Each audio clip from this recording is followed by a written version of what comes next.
Bueno, tenemos la gran posibilidad de conversar con Diego Recalde. Primero te agradezco muchísimo que hayas venido, ¿eh? Un placer, y lo sabes. Un verdadero gusto. Aquellos que todavía no saben de quién se trata, son muy pocos, por supuesto. Tenemos esta placa para presentarlo, por supuesto. Diego Recalde. Nació el 2 de noviembre de 1969 en Buenos Aires, Argentina. Es un reconocido director de cine y escritor. Realizó humor gráfico para varios medios de comunicación. Lleva escritas 12 novelas. ¿Algún error, algo que quiera corregir? No, perfecto, sí, quizás hasta un poco más, pero está bien, porque ya eso solo es un lindo trampolín para presentarme a esta pileta a la que me estoy tirando. Diego, la primera pregunta es, ya pasaron más de 2 años del gobierno de Javier Milei. Decime qué es lo que te parece lo central, qué es lo que te entusiasma, lo que te da esperanza en este gobierno, no 10 temas, pero por lo menos uno o dos que te parezcan el eje central del gobierno de Milei. Mira, interesante tu pregunta. Instaló problemáticas que no estaban instaladas en la sociedad a nivel masivo. Claro. Vino a contar que Argentina padece de 2 enfermedades, estatismo y corrupción. Ahora bien, la solución no es mágica ni tampoco es inmediata. Pero ya el reconocimiento de la enfermedad invita al paciente a actuar en consecuencia. Claro. Nunca habíamos llegado a ese diagnóstico a nivel masivo. Por eso, en cierta medida, Javier está exportando si querés, Modelo. Sí, si querés modelo, pero cada país lo toma a su manera, ¿no? Esta forma de percibir la realidad a nivel global, sobre todo en Occidente, que empezó a hacerse la pregunta que Javier nos hizo a todos. ¿De dónde sale la plata para sostener el gasto público? Claro. Que me parece que eso fue clave. Cambió para siempre el eje de la Argentina. Es como si hubiéramos estado en una fiesta, divirtiéndonos, bailando y consumiendo, y en un momento saltó un loco, Javier, y dijo, che, ¿quién paga todo esto? Claro, ¿quién paga la cuenta? ¿Quién paga la cuenta? Y ahí empezamos a preguntarnos todos quién paga la cuenta. Y ahora esto se trasladó a todos los países. Muy interesante lo que planteas, porque yo te lo hago al revés. Milei instaló o supo interpretar el clima de época que ya estaba, el hartazgo de los partidos políticos, y lo supo representar, escuchó el viento, digamos, o ambas cosas suelen ocurrir. Claro, claro. ¿No? Es una realización vertical de un deseo horizontal. Claro. Había en la sociedad esto dando vueltas, pero él le dio una forma expresiva, y no solo eso, una posibilidad de hacer con eso algo, Claro. cuando él se presentó como candidato primero a diputado y después a presidente. Está muy bien. Hay algo que me parece realmente absolutamente repudiable, que son declaraciones de José Mayans, del jefe de los senadores histórico de un señor feudal como Gildo Infran y, digamos, un fanático por años de Cristina Fernández de Kirchner.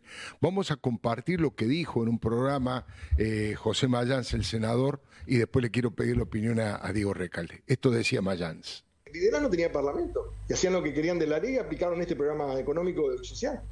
¿Y lo estás comparando con Videla? 55 lo mismo y Macri lo mismo, ¿y cómo terminó? Bueno, señaló que Milei tiene comportamientos similares a los de Videla, después dijo que era un corrupto y un desquiciado. Me parece una cosa terrible y una barbaridad, pero me interesa tu opinión. Mira, lo más parecido a Videla fue Perón. De hecho, Perón nombra a Videla como jefe del ejército un 26 de diciembre de 1973 para que continuara haciendo lo mismo. Por eso vos tenés a Videla en varios discursos hablando de la justicia social. Y de hecho, el plan económico de la dictadura fue copy-paste del plan económico de Perón. Lo único que agregó la dictadura es, señores, abro la importación porque los empresarios a nivel nacional no respetaban la lista de precios máximos. Entonces, para joder al empresariado que decía, no puedo respetarla si te la pasás emitiendo, lo que pasó siempre en Argentina históricamente, Claro. desde que el peronismo tomó el poder allá por 1946, ¿qué hizo Martínez Dios? Que tenía corazoncito peronista porque era gradualista, abrió las importaciones. Es decir, lo más parecido a la dictadura, que en realidad ni siquiera lo más parecido, lo exactamente igual a la dictadura fue el gobierno de Juan Domingo Perón y de su esposa, Isabel Perón. Claro, la dictadura le sumó, digamos, un fenómeno que no existía, que es la desaparición de personas. No, en el 73 se arranca la desaparición. Los centros clandestinos se terminan de armar en 1974. Tengo el mapa en casa de los centros clandestinos de detención que en el 74 74 toman forma definitiva, al punto tal que lo que hace Perón en el 73 es reestructurar personalmente el ejército para asegurarse llamémosle la pata legal a la hora de salir a perseguir al subversivo que él previamente libera para matarlo por afuera. Porque en realidad Cámpora estaba para hacer el laburo sucio. Cuando abre las cárceles de Seiza, cuando abre las cárceles, pasa lo de Seiza. La lata al latero, libertad a los compañeros. Exactamente. Iban saliendo todos los Exactamente. Pero el plan, ¿cuál era? Matarlos por afuera. Perón les advierte en Ezeiza, porque en Ezeiza Perón toma una decisión desde España, y es que el control a nivel seguridad del acto quede en manos de su grupo parapolicial, claro, el coronel Osinde, liderado por Osinde. Claro. Exactamente. Ahí se produce todo el gran quilombo argentino, porque la izquierda, en lugar de bajar, digamos, la intensidad, duplica la apuesta. Y entonces sucede eso que viene a continuación, donde prácticamente salieron a cazarlos a todos por afuera, armando centros clandestinos. Y si vos mirás la lista final de la CONADEP, incluso la del RUPTE hecha por el peronismo, sí, es impresionante este dato. Casi el 20% de las víctimas del terrorismo de Estado corresponden al periodo 25 de mayo del 73, 24 de marzo del 76. 20% de la... Casi el 20, no es el 20 exactamente, pero casi el 20. Es, además, digamos, la táctica de desaparición e incluso el robo de bebés que empieza en 1974 con Perón, la inventa Perón. Perón inventó la táctica de desaparecerlos por fuera del Estado, porque él no creía en la justicia, porque ya lo había hecho además cuando fue presidente en el 46 y el 55, y porque vio que la táctica de Lanusse no le quedaba cómoda. ¿Qué hizo Lanusse a diferencia de los dictadores clásicos? Armó el famoso Camarón, el famoso Tribunal Federal, claro, que enjauló a casi todos los subversivos. No había quilombos. Lanusse logró controlar el tema. Lo que pasa es que Perón vino con el Plan Cóndor bajo el brazo. El Plan Cóndor en Argentina arrancó en el 73. Cuando llega Perón establece lazos con Banzer, Stroessner, sí, Bordaberry y con Pinochet. De hecho, le manda un telegrama a Pinochet apenas da el golpe diciéndole: me pongo a tu entera disposición, y anuncia públicamente a la prensa, que es asombroso esto: el Chile de Pinochet me está enseñando a cómo combatir la guerrilla. Impresionante. Lo que te quiero decir es que no hay diferencia entre Videla y Perón, es estadística. Y el verdadero cerebro de la dictadura fue Masera, y ni siquiera fue un golpe de Estado, fue un autogolpe. Esa fue una negociación que se hizo 3 meses antes, el 24 de diciembre de 1975, después de lo de Montechingolo, cuando Isabel, angustiada, les dice: muchachos, tomen el poder. Y es muy gracioso, por no decir trágico. Trágico. Porque ese día aparece en los diarios: Isabel se va en 90 días. La reunión fue el 24 de diciembre. ¿Cuándo es el golpe? El 24 de marzo. De hecho, tengo la tapa del diario La Razón y otros que dicen: día 90 es hoy, y esa noche sucede el golpe de Estado.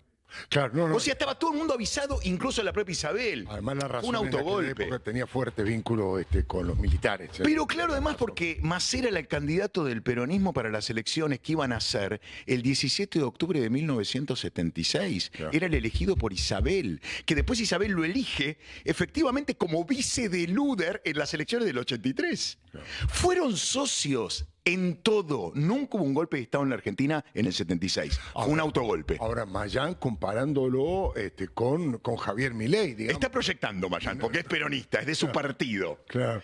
Porque Masera además era peroncho, Masera era peronista. De hecho, intentó rearmar al peronismo en la ESMA. Siempre se me chicanea del otro lado: ¿pero por qué Isabel fue presa? ¿Sabes por qué fue presa Isabel? No por el golpe, por corrupción, por la famosa causa del cheque solidario. Claro, por eso termina en cana, que arranca en el 75. Y va presa, y acá viene lo más interesante, porque la justicia se la tenía jurada al peronismo. Como el peronismo desarmó el Camarón y desprotegió a los jueces, y mataron al juez Quiroga, y muchos tuvieron que exiliarse, claro, lo mismo que los fiscales, la justicia dijo: ah, sí, vos me jodiste, ahora yo te voy a joder, y encarcela a Isabel Perón, porque Masera no controlaba de todo la justicia. De hecho, hay un dato revelador, y es 1983, Masera en plena dictadura termina preso por el caso Branca. Claro. O sea, los jueces de la dictadura terminan metiendo en cana a Masera. ¿Qué te cuenta eso? Que no controlaban a la justicia. Y mirá cómo no creían los milicos en la justicia, que para combatir a la guerrilla deciden salirse de la justicia. Y esa solución se la aprueba el mismo Luder, Cafiero e Isabel Perón, cuando Videla le lleva las 3 opciones de qué camino hay que tomar. Perdón si te tiré demasiada data, pero es un tema que tengo muy investigado, y por eso digo, este 24 de marzo no es el Día de la Memoria, es el Día del Alzheimer. El Día del Alzheimer. Porque en realidad hubo un autogolpe de Estado para que el peronismo siguiera en el poder. Es impresionante los datos que tiras. Escuchame una cosa, Diego. ¿Estás conforme con las dos medias sanciones, con la reforma laboral y la reforma de la ley penal juvenil? Sí, ¿Te claro. satisfacen? ¿Te parece Quería que más. ha actuado más? Claro. Pero no se puede porque no somos mayoría ni Claro, en la Cámara de lo Diputados. acabo de decir en un editorial. Son leyes más tibias de lo que el gobierno quería, pero bueno, Pero son pasos.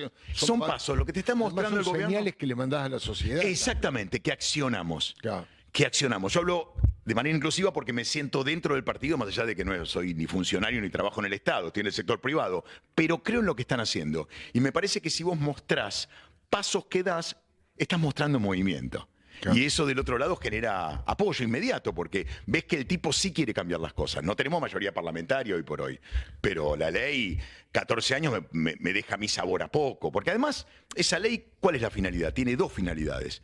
Castigar al perverso y proteger al menor. ¿Sabés quién le encontró la vuelta? Gales e Inglaterra, que establecieron la edad de imputabilidad a los 10 años. ¿Sabés qué consiguieron? Que las mafias no usen a los pendejos. Claro, claro. Ahí está el secreto. Más allá de que yo creo que el perverso tiene que ser castigado. Por supuesto. Porque la perversidad no tiene que ver ni con la religión, ni con el género, con la clase social, ni tampoco con la clase social, ni con la edad. Claro. El perverso es algo que no tiene demasiada explicación, ya lo dijo Foucault, y no se sabe muy bien cómo resolver la cuestión de fondo, y la sociedad opta por encerrarlo para proteger al neurótico, lo cual está muy bien, porque vos al neurótico tenés que protegerlo porque el perverso tiene una característica: no para de hacer daño, porque goza haciendo daño, y ahí está la perversidad. Y contra el goce no se puede ir, el goce es lo que nos rige, vos haces lo que te gusta, yo hago lo que me gusta. Ese tipo hace lo que le gusta, hacer daño. No, y además el tema de todo el tema de la ley penal juvenil lo decían los propios narcos. Si lo ponen en 14, vamos a mandar pibe de 11, de 12. Y ese es el límite. Salen enseguida, además. Van, matan a alguien, claro, o cometen y salen enseguida. ¿Sabés por qué 10 es el límite? Se lo encontró esto de manera clara cuando lo aplicó Gales e Inglaterra. Porque a los 10 todavía no apareció la testosterona. Es muy difícil que un chico se desarrolle a los 10. Claro. Entonces se dieron cuenta que la testosterona tiene una carga de violencia y de agresividad muy grande, sobre todo a esa edad, que es inmanejable, y por eso los utilizan. El de 10 no le sirve porque todavía no explotó. No se desarrolló, no tiene chance de poder hacer eso que le piden. Estamos hablando con Diego Recalde, que no tiene pelos en la lengua, igual que yo en la cabeza tampoco. Tiene pocos y blancos. Y acá, mira, tengo pocos y blancos. Copy-paste. Sí. Copy-paste. ¿De qué manera crees que se comportó el gobierno nacional frente al vandalismo, al salvajismo ultraizquierdista, anarquista el otro día en la plaza con las bombas Molotov? ¿Y quién crees que son esos 17 identificados hasta ahora? Mira, en primer lugar me encanta cómo se comportó porque lo hizo por dentro de la ley. Claro. No lo hizo como el peronismo, que se sale siempre del Estado y hacía desaparecer personas simplemente porque cometían delitos. Ahora bien, ¿qué lográs vos combatiéndolos dentro de la ley? Le quitás al otro el derecho a ser víctima, que fue lo que pasó con el peronismo. Cuando los mandó a desaparecer, a los hijos de puta los victimizó. Claro. Y terminás perdiendo la batalla, aún ganándola. Claro. Entonces, ¿cuándo la ganás vos? Cuando le aplicás la ley. Lo que tendríamos que tener es una pena más dura para aquellos tipos que cometen actos de terrorismo. Claro. Porque claramente se trata de un acto terrorista. Son tipos que quieren derrocar el sistema democrático. Sí, sí, seguramente. Que a mí me lleva una pregunta que ya apareció en mi mente otras veces en relación al nazismo. Por suerte, es un partido proscripto. No puede presentarse más porque es un sistema genocida que aspira a la aniquilación de la democracia para instalar un Estado totalitario. Seguro. El comunismo es exactamente lo mismo. Sí, sí. Yo no sé si los partidos de izquierda no deberían también ser proscriptos porque no creen en la democracia.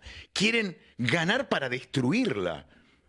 Y ahí uno tiene que necesariamente hacerse esta pregunta. ¿Un partido que no es democrático puede participar del sistema democrático? Y yo creo que no. Claro, hay que definir qué es izquierda, porque hay toda una variedad. Claro, es una variedad. Yo digo los que democracia, totalmente. Hasta los trotskistas, ultraizquierdistas. Yo digo los trotskistas, los que salen a decir fuera Milei, andate claro, Milei, o Milei sos de la dictadura, cuando fue elegido democráticamente y tiene que cumplir con el mandato. Claro. Los que están en el club del helicóptero. Claro. Ahí también entra el peronismo, ¿no? Claro. Que el peronismo, de hecho, en el 55 es proscripto, y tampoco se cuenta esto, por un exterminio que hoy es genocidio, el famoso exterminio Pilagá de 1947, por crímenes de lesa humanidad, y por este saqueo inédito que se había dado dentro del Estado. En ese sentido, Argentina decide tomar las banderas de Europa, que venía atravesada por el genocidio nazi y por lo que había pasado en Italia con el fascismo, y dice, no, un partido político que reivindica a los nazis y a los fascistas no puede presentarse en un sistema democrático como partido político. Por eso lo proscriben. O sea, lo proscriben por crímenes de lesa humanidad y por genocidio, lo mismo que le pasó a los nazis. Claro. Por eso terminamos proscriptos y como Europa es más madura, sigue proscripto el partido nazi. ¿De qué manera crees que está comunicando? Hay muchas críticas, sobre todo de parte de nosotros, de los periodistas. Hay como cierta obsesión de Milei con algunos periodistas en particular. Concretamente a mí me afecta muchísimo Jorge Fernández Díaz, que es mi amigo personal, pero en general muchas veces uno dice, se mete menos con los kirchneristas que con periodistas que trabajan democráticamente y que incluso han votado al propio Milei. ¿Cómo lo ves vos desde ese lugar que tenés en general buena relación con los periodistas, pero obviamente defendés con uñas y dientes a Milei? Sí, claro. En primer lugar se metió con los kirchneristas desde el momento que salió con la ley Bases, que eso viene a terminar con el saqueo de las cajas estatales por parte del peronismo / kirchnerismo. Sí. Con lo cual realmente les está pegando en el lugar donde más duele porque les está terminando La caja. se las está sacando y eso los tiene locos. De hecho, el plan es sacárselas para poder quitar impuestos y de esa manera nosotros tener que sostener un Estado más chico, lo que me parece un excelente plan. Respecto al periodismo, yo te contesto esto. Mira, si no te manda la FIP, bueno, hoy Arca, sí. Si no te manda la AAA, no pasa nada, es una discusión que queda ahí. Yo no me la tomo tan en serio porque son palabras. Diferencio la palabra del hecho. Es decir, yo puedo traerte en este momento acá a escena la palabra piedra, pero otra cosa es un piedrazo. No es lo mismo, es como cuando vas, viste, con el auto por la calle que te puteás con el auto que se te cruza y hasta por ahí le decís te voy a matar, pero no te bajás y lo matás. Generalmente haces catarsis, decís eso porque estás enojado. No pasa nada, lo humaniza todavía más. Yo hasta me sentiría halagado si me elige para discutir, porque lo que tiene de bueno es que no pasa de ahí. En vez de ser autos que se cruzan, son tweets que se cruzan, pero no pasa más de ahí. Para mí no hay que tomárselo tan en serio. Ahora si te manda la FIP o te manda la AAA, soy el primero en poner el grito en el cielo, porque nos convertimos en el peronismo. Claro. Y eso por suerte con Milei no pasa.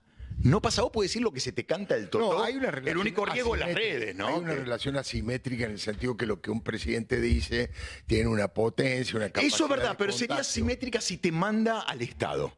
Para mí lo asimétrico está cuando te manda al Estado, porque ahí no tenés forma de defenderte. Pero si no te inventa una causa como hacía el peronismo, no te manda la AAA como hacía el peronismo, no te manda la FIP como nos ha pasado, como te hacía el peronismo, ya me quedo muy tranquilo. Es parte de su manera de ser que lo llevó ahí arriba. Porque esta cosa que él tiene, apasionada, alocada, desordenada, hizo que el tipo se conectara más con la masa porque no tiene máscara a la hora de expresarse. Es un tipo que cuando vos lo ves, ¿sabés qué sentís? No hay secreto. No hay secreto, ni siquiera eso. Me pasa algo parecido con Patricia Bullrich. Sentís que no tiene máscara cuando hablas. Puede tener secretos, pero no tiene máscara. Tiene esa cosa donde te dice de frente lo que le pasa. Claro. Y Javier es eso. Lo que pasa es que a Javier le gusta la polémica y se mete en el barro. Pero si queda ahí, que hasta ahora viene quedando ahí, sigamos luchando en el barro, que es hasta divertido. Pero vos fíjate que él baja el perfil después de la derrota en la provincia de Buenos Aires, sí, como reconociendo que se había pasado de rosca y le da buenos resultados porque gana con mucha comodidad las elecciones de medio tiempo, ¿no? Mira, yo te voy a decir esto, hacer historia contrafáctica no tiene sentido. Si no hubiera bajado, igual ganaba. A mí me pasó una cosa, empecé a ayudar en la campaña, me fui a la provincia de Buenos Aires, me iba a lugares hostiles, Córdoba, Entre Ríos, recorrí a ver qué pasaba, cuando podía, tenía el hueco, ¿no? A nivel laboral. Y sentí que lo que pasaba en las redes no era lo que pasaba abajo. Y además advertí, por suerte, que el votante de Cambiemos se dio cuenta de lo grave que era que ganara el circo de Moscú con el enano soviético. Claro. Porque se venía la liberación de la fiera que está en la jaula. Entonces, entendiendo la gravedad de este hecho, salió a bancarlo. Y yo creo que si Javier hubiera seguido con ese estilo que lo caracteriza, ganaba lo mismo. Yo creo que ganaba lo mismo, porque lo que hay hoy por hoy, y lo dijo una vez Alberto Fernández, y yo le creo porque los borrachos dicen la verdad. No, dijo, estamos en un momento histórico, es la primera vez que tenemos un 70% de antiperonismo visceral. Claro. Y lo que tenemos también es un montón de gente que está naciendo que ya no va a ser peronista. Entonces, el peronismo es un partido del pasado, al punto tal que en realidad es una expresión del pasado, es una expresión fascista del siglo XX. Está terminado el peronismo, pero está terminado conceptualmente. Lo que se viene es algo nuevo, que está encarnado en Milei, y todavía del otro lado no saben cómo responder a ese nuevo paradigma. Claro, Hay que ver cómo terminan inventando algo, pero si van a volver a la justicia social, Perón, ya es imposible porque con las redes mostramos que Perón fue tan siniestro como ellos y hasta más, porque el peronismo fracasó siempre, ¿viste? Cuando te hablan del verdadero peronismo, sí. Bueno, si vas al verdadero peronismo que quiere encontrar Julio Bárbaro, también fracasó. También fracasó, el del 55 se va por la puerta de atrás peleado con sus socios históricos, porque ni siquiera fue un golpe, fue una pelea entre peronistas, se peleó con la iglesia porque andaba cogiéndose nenas, se peleó con la CGT por la inflación galopante que había fruto de la emisión. Se peleó con el ejército, que era el lugar donde él se apoyaba, porque Aramburu era más peronista que Perón. Y se peleó con los nazis por haberle mexicaneado oro. Diego Recalde, polémico, sin pelos en la lengua, va de frente. Muchísimas gracias por haber venido. Por favor, querido, un placer enorme y ya la compartiremos en las redes. Un verdadero gusto y lo interesante. Tenemos una breve pausa y nos espera una entrevista con el director ejecutivo del Instituto por la Democracia, Instituto Interamericano por la Democracia, con sede en Miami. Es el ex ministro de Bolivia, Carlos Sánchez Berzaín.